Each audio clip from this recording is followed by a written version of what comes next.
الله الرحمن الرحيم من نادي بالقاس وبرنامجنا صوت الحياة. صوت الحياة النهاردة في بالقاس مع أولاد بيتمرنوا كورة سلة. احنا شفنا الفريق وشفنا الكابتن وهم بيمرنهم.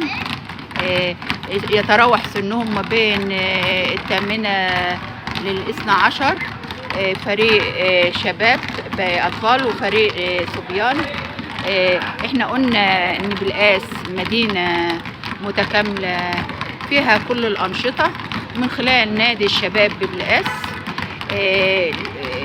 والأبهات والأمهات طبعا أكيد بيبقوا سعداء إن ولادهم بيتمرنوا وفي الآخر يوصلوا للعبة اللي هم بيحبوها أو اللعبة اللي هم يتمنوا فعلا إن هي يبقوا ولادهم واخدين بطولات فيهم.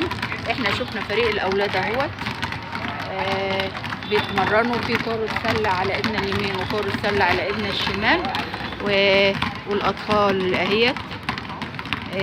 وبعد دقايق كده هاخد حد من الاطفال نوري ان اهل بالقاس اللي حوالي 150 مليون الف نسمة بيتمتعوا